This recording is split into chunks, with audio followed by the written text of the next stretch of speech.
అలానే విశ్వేశ్వరరావు ఇక్కడ మనకి స్క్రీన్లో కనిపిస్తూ ఉంది.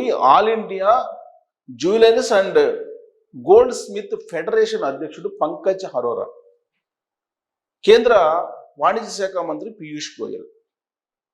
ఈ పంకజ్ అరోరా పీయూష్ గోయల్ గారికి ఒక లెటర్ రాశారు. ఏం రాశారు లెటర్ అని అంటే, భారత ఆర్థిక వ్యవస్థలోకి రానటువంటి బంగారం చాలా ఉంది, ఆ బంగారాన్ని ఎందుకు మీరు పట్టించుకోవటం లేదు? దాన్ని పట్టించుకోకపోగా ఇప్పుడు బంగారం మీద 6 నుంచి 15% ఇంపోర్ట్ డ్యూటీస్ వేసిన కారణంగా గ్రే మార్కెట్ పెరిగిపోతుంది అని చెప్పి కేంద్ర ప్రభుత్వానికి ఒక లెటర్ రాశారు ఆయన. ఏంటి గ్రే మార్కెట్? ఇప్పుడు కేంద్ర ప్రభుత్వం పెంచినటువంటి ఇంపోర్ట్ డ్యూటీస్ కారణంగా గోల్డ్ రేటు పెరుగుతుంది, వెండి రేటు పెరుగుతుంది, ప్లాటినం రేటు పెరుగుతుంది. ఈ రేట్లన్నీ పెరిగిన కారణంగా స్మగ్లింగ్ పెరుగుతుంది. విదేశాల నుంచి బంగారాన్ని స్మగ్లింగ్ చేసేటువంటి వాళ్ళు పెరుగుతారు అని చెప్పి all India jewelleries and gold Smith federation అధ్యక్షుడు పంకజ్ అరోరా చెప్తున్నారు. ఇది కాదు పద్ధతి. భారత ఆర్థిక వ్యవస్థ బాగుపడాలి, లేదంటే భారతదేశానికి సంబంధించి విదేశీ మారక నిల్వలు పెరగాలి, తరగకూడదు అని అంటే ఒకే ఒక మార్గం ఉంది. భారతదేశంలో 32,000 టన్నుల బంగారం భారత ఆర్థిక వ్యవస్థలోకి రాకుండా లాకర్లలో ఉంది. దాన్ని మీరు బయటికి తీసి దాన్ని గనక ఆర్థిక వ్యవస్థలోకి తీసుకొచ్చేటువంటి ఒక చట్టాన్ని గనక తీసుకురాగలిగితే అప్పుడు భారతదేశం యొక్క ఆర్థిక పరిస్థితి సంక్షోభంలోకి వెళ్ళదు. అలా కాకుండా మీరు ఇంపోర్ట్ డ్యూటీస్ పెంచిన కారణంగా గోల్డ్ స్మిత్స్, అలాగే ఈ గోల్డ్ తయారీదారులు, ఎక్స్పోర్టర్స్, ఇంపోర్టర్స్, దాని మీద ఆధారపడినటువంటి ఆభరణాలు తయారు చేసినటువంటి వాళ్ళు, వీళ్ళందరూ కలిసి దాదాపు 3.5 కోట్ల మంది రోడ్డును పడేటువంటి అవకాశం ఉంది అని చెప్పి పంకజ్ అరోరా ఒక లెక్క చెప్పారు. ఆయా షాపుల్లో పనిచేసేటువంటి వాళ్ళు చిన్న దగ్గర నుంచి పెద్ద వరకు స్థాయిలు మొత్తం లెక్కేసి భారతదేశంలో 3.5 కోట్ల మంది నిరుద్యోగులు అయ్యేటువంటి అవకాశం ఉందని చెప్పి పంకజ్ అరోరా కేంద్ర ప్రభుత్వానికి లెటర్ రాశారు.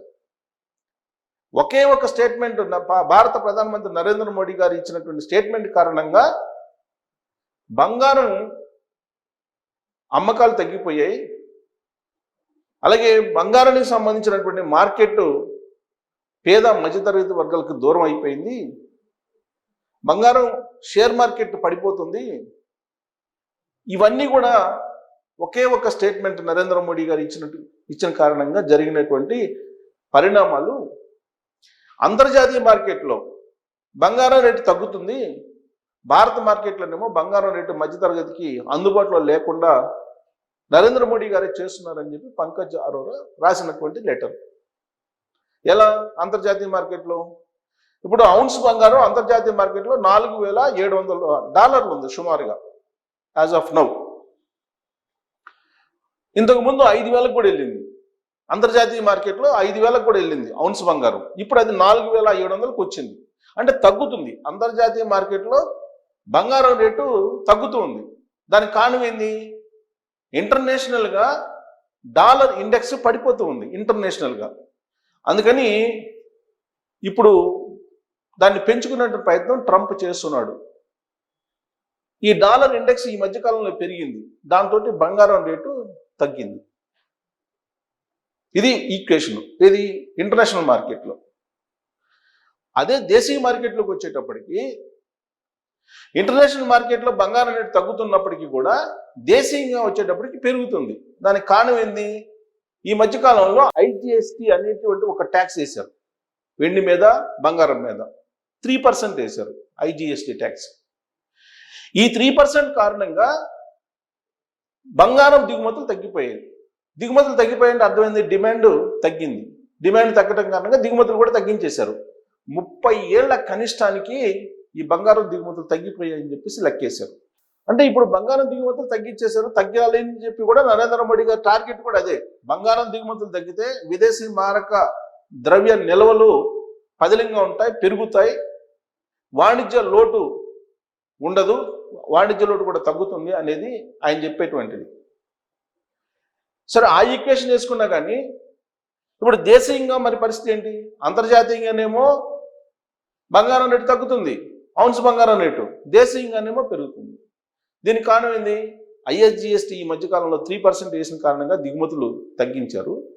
అలాగే ఇప్పుడు లేటెస్ట్గా 6% నుంచి 18% వెండి, బంగారం, ప్లాటినం మీద ఇంపోర్ట్ డ్యూటీస్ వేయబోతున్నారు. ఇది వేస్తే బంగారం జోలికి కానీ వెండి జోలికి కానీ ఎవ్వరూ వెళ్ళరు, వెళ్ళే ప్రసక్తే లేదు. ఏది మధ్యతరగతి, దిగువ మధ్యతరగతి, ఎగువ మధ్యతరగతి కూడా వెళ్ళరు. ఇప్పుడు ఎగువ మధ్యతరగతి వెళ్తున్నారు కొద్ది గొప్ప, ఈ ఎగువ మధ్య తరగతి కూడా వెళ్ళరు బంగారం జోలికి. కొద్ది గొప్ప వెండి కొనవచ్చు. మరి ఎవరు వెళ్తారు బంగారం జోలికి? కుబేర్లు వెళ్తారు, బ్లాక్ మనీ హోల్డర్స్ వెళ్తారు, డబ్బు బాగా గదుల నిండా పేర్చినటువంటి వాళ్ళు వెళ్తారు, బాగా అవినీతి సొమ్మును సంపాదించినటువంటి వాళ్ళు వెళ్తారు. వాళ్ళకి తప్ప ఎవ్వరు కొనుగోలు చేసిన పరిస్థితి ఉండదు. ఎందుకంటే యాజ్ ఆఫ్ నౌ ఇవాళ ఇంపోర్ట్ డ్యూటీస్ పెంచిన కారణంగా అమాంతం బంగారం వెండి రేటు పెరిగింది దేశంలో. అంతర్జాతీయంగానేమో తగ్గుతుంది, లండన్ మార్కెట్లో తగ్గినట్టు చూపిస్తుంది, భారతదేశంలో మాత్రం పెరిగినట్టు చూపిస్తుంది. దానికి కారణం ఏంటి? ఇంటర్నేషనల్ మార్కెట్లోనేమో, ఇంటర్నేషనల్ ఇండెక్స్లోనేమో డాలర్ పెరుగుతుంది, బంగారం తగ్గుతుంది. ఇక్కడ ఏంటి పరిస్థితి? డాలరుతో పోల్చుకుంటే మన రూపీ బలహీనపడుతుంది. రికార్డు స్థాయిలో అత్యంత కనిష్టంగా ₹95.75 పడిపోయింది డాలర్తో పోలిస్తే మన రూపీ వాల్యూ. రూపీ వాల్యూ పడిపోయినప్పుడు ఆటోమేటిక్గా ఏమవుతుంది? బంగారం వాల్యూ పెరుగుతుంది. ఇప్పుడు మన దేశానికి వచ్చేటప్పటికి ఈ ఈక్వేషన్ మనం చూసుకుంటే బంగారం రేటు పెరుగుతుంది. సో బంగారం రేటు ఎందుకు పెంచుతున్నాము అంటే నరేంద్ర మోడీ గారు ఏం చెప్తున్నారు? బంగారం రేటు పెంచడానికి కారణం కొనుగోలు చేయకుండా ఉంటారని చెప్పి ఆయన చెప్తున్నారు. కొనుగోలు చేయకుండా ఉంటే ఇంపోర్ట్స్ కూడా తగ్గిపోతాయి. 3% పెంచితేనే 30 ఏళ్ల కనిష్టానికి దిగుమతులు తగ్గిపోయాయి. మరి ఇప్పుడు 15% పెంచితే ఆ లెక్కేసుకోండి. 3% 30 సంవత్సరాలకి అయితే 15%, ఇంకా దాదాపు 100 సంవత్సరాల క్రితం ఎంత ఉందో దిగుమతి, ఆ స్థాయికి వెళ్ళే అవకాశాలు ఉన్నాయని చెప్పి ఉసుమారుగా మనం అంచనా వేసుకోవచ్చు. సో బంగారం దిగుమతులు తగ్గిపోతే మనకి భారత రిజర్వ్ కరెన్సీ పెరుగుతుంది, రిజర్వ్ కరెన్సీ పదిలంగా ఉంటుంది. అది ఒక ఆస్పెక్ట్. సో దీనిలో తప్పులేదు. నరేంద్ర మోడీ గారు ముందస్తు జాగ్రత్తలు చెప్తున్నారు. భారత ఆర్థిక వ్యవస్థ గురించి ఆయనకి అందరికంటే బాగా తెలుసు కాబట్టి జాగ్రత్తలు చెప్తున్నారు.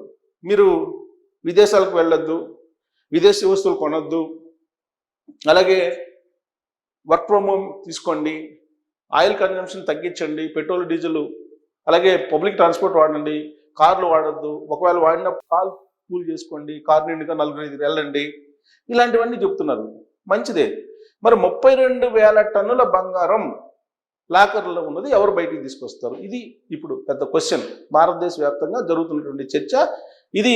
All India jewellers and gold Smith federation అధ్యక్షుడు పంకజ్ అరోరా వేస్తున్నటువంటి ప్రశ్న.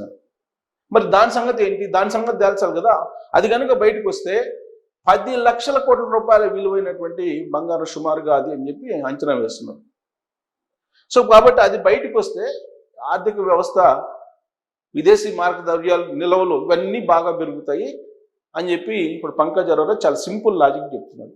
మరి నరేంద్ర మోడీ గారు ఏ చట్టం తీసుకొస్తే ఈ 32,000 టన్నుల బంగారం బయటకు వస్తుంది లాకర్లో నుంచి?